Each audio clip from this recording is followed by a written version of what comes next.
di Sukoharjo.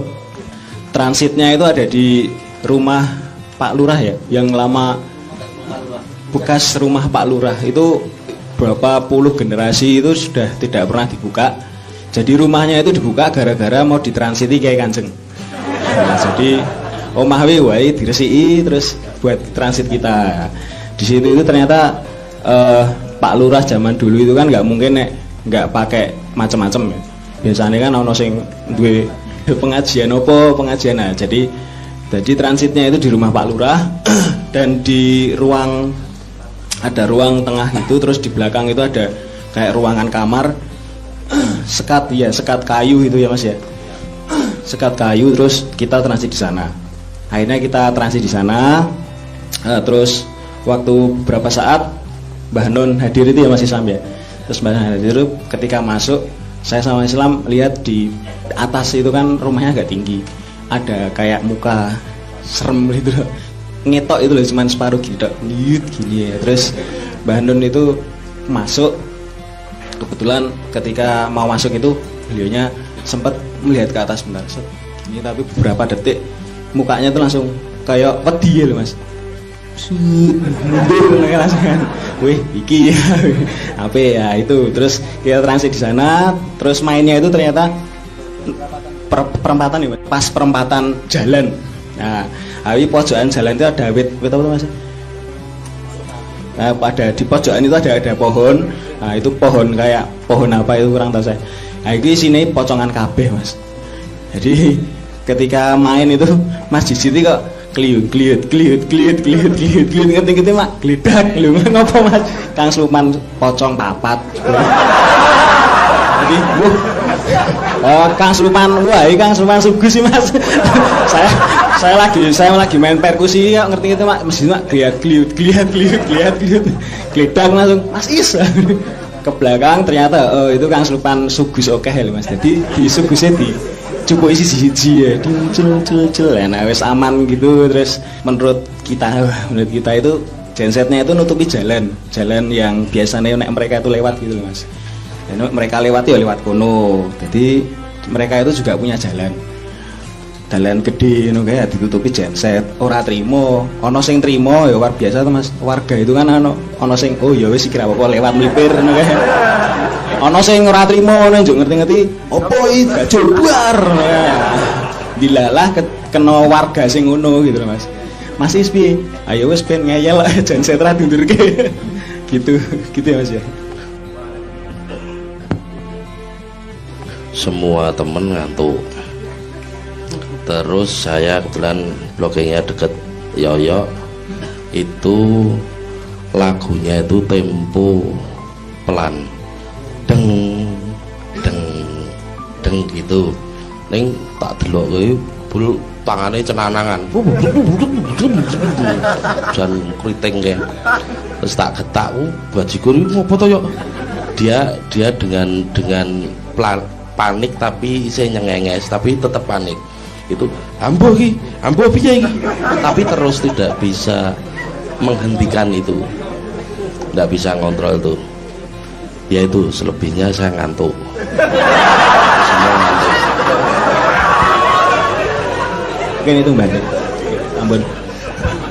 Oke, sangat banyak pengalaman seperti itu, dan kita jangan terjebak pada, jadi kita harus tetap ngerti batas rasionalitas yang fisika, yang metafisika. Jadi kita tetap waspada. Jadi kita bertakwa itu artinya kita selalu waspada, akal, hati, rasa dan seterusnya.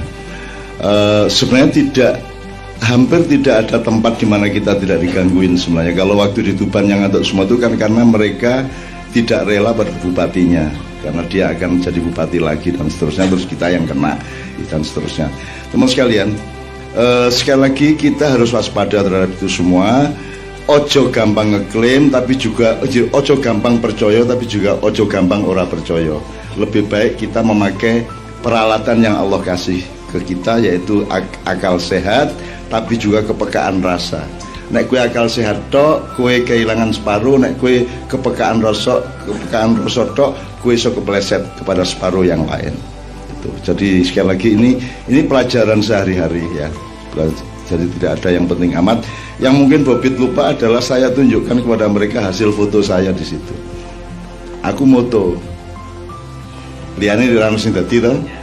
Aku moto tak dudu iki delon tak zoom iki ya. Dadi akeh banget Mas sing teko iki Mas. Akeh banget tak zoom delon iki ana sing raito, ana sing selonjoran ning wit, ana sing ning burine pager ngadeg. Pokoknya semua sangat jelas sosoknya dan wajah-wajahnya. Tur gedene ora padha. Ana sing cilik, ana sing gede banget, ana sing memeluk dengkulnya itu lungguh karo ndoprok.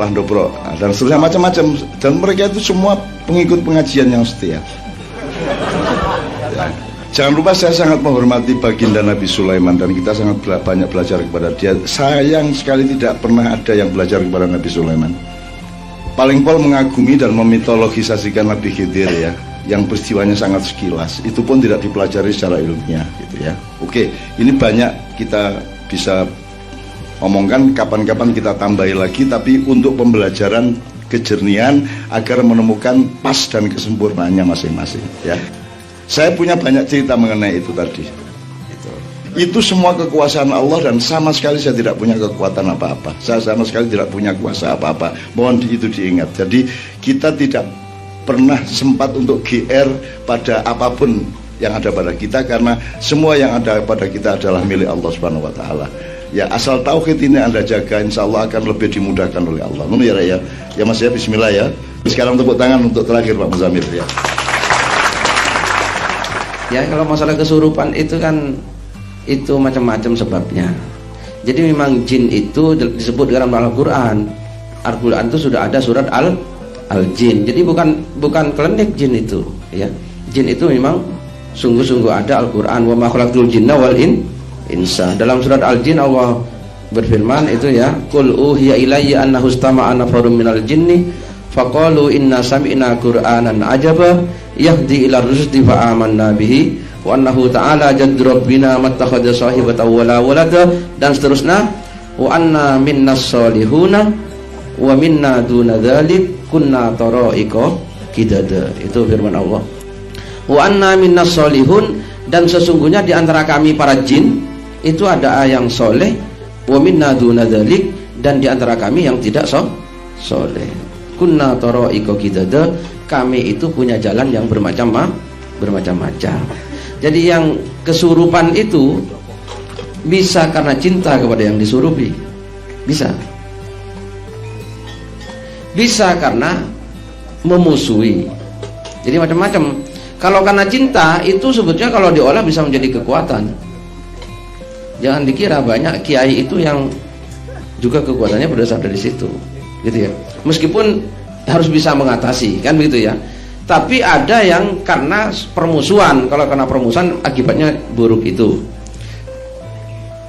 Terus ada yang karena tadi kata Mas Adit itu karena tempatnya jin kita ganggu disurupi. Maka dalam ilmu toharoh itu kalau dalam Islam kita kan tidak boleh kencing di lubang. Jadi kalau ada tanah berlubang tidak boleh kita kencingi, khawatir itu tempatnya jin. Itu kalau memang tempatnya jin sampean kencingi, nah jinnya ngamuk, bisa burungnya sampean yang di nah kalau jin ya gitu ya, jinnya bisa ngamuk atau buang air besar di situ, itu bisa bermasalah dengan jin. Atau juga kalau dalam ilmu tohoroh juga kita tidak boleh beristinja memakai tulang ya.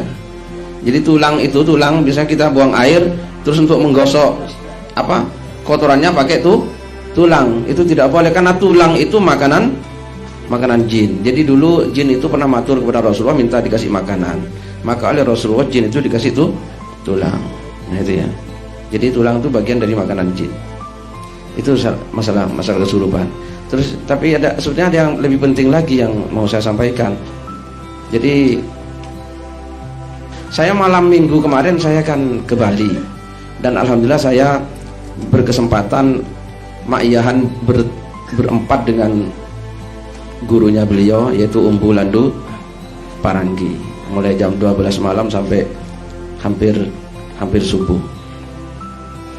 Itu beberapa waktu yang lalu, mudah-mudahan ini nanti terwujud, mudah-mudahan ada gantinya nih memang. Jadi Umbu itu cerita, 18 Oktober sampai setengah bulan Umbu itu sakit.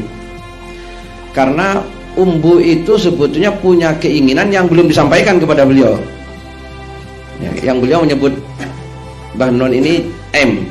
Jadi saya belum sempat nyampaikan ke M. Jadi Umbu itu sudah punya rencana tanggal 27 Mei 2018 maunya mengundang beliau ke Bali, gitu ya, bersama seseorang yang tahu rahasia di Indonesia.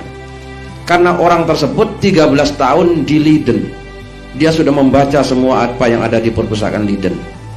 Maunya tanggal 27 Mei besok 2018 itu beliau ini mau diundang ke Bali. Dia suruh bicara dengan namanya Gus Pal. Gus Pal ini Palguna namanya. Nah, katanya Umbu, Gus Pal ini yang akan mengungkapkan bersama M. Bilang itu Umbu bilang sama saya. Nah, ternyata tanggal 18 Oktober kemarin Gus Palnya ini meninggal dunia. Nah, itu. Jadi Umbu sampai setengah bulan sakit. Mikirkan, kenapa kok Gus Pal kok saya belum sempat ngomong sama M dan belum terlaksana kok secepat itu. Nah, saya jadi ingat kepada Rasulullah jadinya. Rasulullah itu pernah bersabda. Jadi apa yang ada ini kan begini. Rasulullah itu kan tahu apa yang ada semua di dalam bumi itu. Jadi kekayaan yang ada itu dibuka oleh Allah kepada Rasulullah. Wa inni u'titu mafatiha khazainil ard. Itu sabda Rasulullah. Dan sesungguhnya aku semua kunci kekayaan bumi itu oleh Allah diberikan kepadaku. Jadi Rasulullah itu tahu bahwa Arab itu ada minyaknya, ada emasnya, Indonesia itu tahu semua ada di Rasulullah. Tapi Rasulullah bersabda, wa inni wallahi la akhafu alaikum an tusyriku ba'di. Wa inni, dan sesungguhnya aku wallahi, demi Allah bersumpah Rasulullah, la akhafu alaikum an tusyriku ba'di. Aku tidak takut kalian itu besok akan musyrik setelah aku. Bukan itu yang aku takutkan. Gak mungkin musyrik kamu, karena kamu sudah saya tunjukkan Tuhan. Itu sabda Rasulullah. Wa inni akhafu alaikum antanafasu fiha. Yang aku khawatirkan kamu berebutan harta itu. Itu sabda Rasulullah. Maka oleh Rasulullah kunci itu kan tidak pernah dibuka.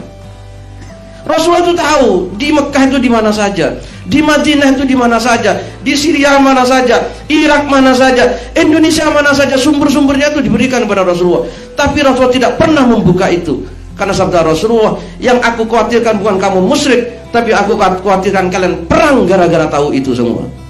Nah, saya berkata kepada Umbu mungkin itu kenapa. Tapi ya gak tahu kalau nanti ada gantinya Gus Pal itu. Tapi kemarin kan Umbu jadi mengundang jenengan. Jadi Umbu mengundang, nelpon, pakai telepon saya kemarin Umbu. Besok tanggal 27 Mei ke sini. Apa? Nah, iya. Saya ke sana, Umbu langsung minta saya nelpon, coba telepon Saya kasihkan telepon saya. Nelpon beliau sampai pulsa saya habis. Setengah jam lebih. Setengah jam lebih. Dan ada satu lagi pernyataan Umbu yang ini teman-teman perlu tahu. Jadi mungkin memang beliau, kalau dalam bahasa ayah saya, beliau itu presiden dunia. Kalau Jokowi presiden Indonesia, itu kata ayah saya. Ayah saya itu gak pernah ketemu, baru ketemu kemarin sama ayah saya sendiri bilang, Cak Nun itu presiden dunia. Kalau Jokowi akan hanya presiden Indonesia, kata ayah saya. Saya itu gak lulus SD loh, bisa bilang gitu. Loh iya. Nah, saya tadi masih Islami, ternyata jin yang di Italia juga kan kenal betul berarti. Loh iya, presiden dunia betul. Nah, Umbu bilang begini sama saya kemarin. Saya itu hampir menjebloskan M. Ini bahasanya Umbu. Saya hampir apa? Menjebloskan M. Pada saat M itu usia 45 tahun. Saya tanya, apa itu maksudnya? Saya hampir menyuruh M itu nyalon presiden pada saat M umur 45 tahun. Karena menurut saya itu mestinya M jadi presiden. Itu kata Umbu. Tapi keinginan itu saya urungkan, kata Umbu.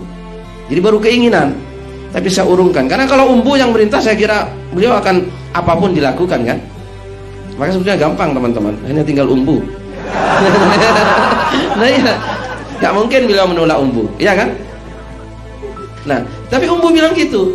Tapi saya urungkan niat saya itu karena M itu satu-satunya di Indonesia.